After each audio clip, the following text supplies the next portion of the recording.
بسم اللہ الرحمن الرحیم۔ انگنت درود و سلام جناب محمد رسول اللہ صلی اللہ علیہ وآلہ وسلم کی ذات پر، ان کے آل پر اور ان کی اولاد پر۔ دیکھیے، اس وقت گو مگو کی صورتحال ہے، کئی باتیں بیک وقت ہو رہی ہیں۔ مثلا ایک خبر ہے کہ نواز شریف گندم سکینڈل کے ذمہ داروں کے خلاف سخت کارروائی کے خواہاں ہیں۔ اب یہ تو ہو گئی نواز شریف کی خواہش۔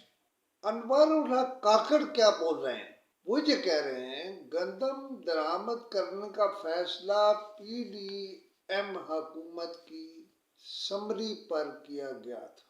روزانہ آدمی پریشان ہوتا ہے، حیران ہوتا ہے کہ یہ کیا کہہ رہے ہیں۔ خبروں کو لیں تو ایک خبر ہے کہ گندم کی درآمد پی ٹی آئی کے دور میں بننے والے قانون کے تحت ہوئی۔ سوال یہ ہے کہ قانون تو جو کسی دور کا ہو وہ بہرحال نافذ ہوتا ہے اور اس پر عمل بھی کرنا پڑتا ہے، لیکن اسی کے ساتھ ساتھ ایک خبر ہے کہ ادائیگیوں کا حجم 1800 ارب ہو گیا۔ آئی پی پیز جو ہیں وہ وزارت قانون و خزانہ پر ادائیگیوں کے لیے دباؤ ڈال رہی۔ اب یہاں ایک اور کہانی ہے، یہ آئی پی پیز کون ہے؟ میں اس کی تفصیل میں نہیں جاتا، لیکن لینے اور دینے والے ایک ہی ہیں، خود ہی دباؤ ڈالنے والے ہیں اور خود ہی لینے والے ہیں۔ اب مجھے سچی بات یہ ہے کہ کوئی سمجھ نہیں آتی کہ کیا ہے۔ ادھر ایک اور خبر ہے کہ ای سی سی نے پاسکو کے لیے گندم کا ہدف 16 لاکھ میٹرک ٹن کرنے کی منظوری دی۔ یہ سب کیا ہے؟ لیکن ایک خبر اسی میں بڑی عجیب و غریب ہے، خبروں کے ساتھ ملا کر پڑھنا چاہیے۔ وہ خبر ہے جناب سید مشاہد حسین کا بیان۔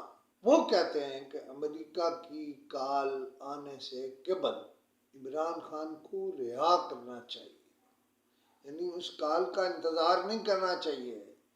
وہ یہ کہہ رہے ہیں کہ آپ کو کال آنے والی ہے اور آپ بجائے اس کے کہ وہ کال آئے، آپ عمران خان کو خود رہا کر دیں۔ لیکن دوسری طرف جناب اسحاق ڈار کہہ رہے ہیں کہ پاک ایران گیس پائپ لائن پر دباؤ قبول نہیں کریں گے۔ اس کا مطلب ہے وہ یہ کہہ رہے ہیں کہ ہم امریکہ کی بات نہیں مانیں گے اور گیس لگا لیں گے۔ اب یہ سارے معاملات اگر آپ دیکھیں تو بہت کنفیوزنگ ہے۔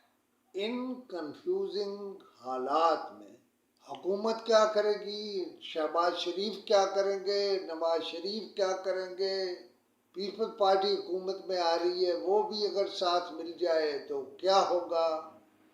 دو تہائی اکثریت سے یہ محروم ہو گئے ہیں۔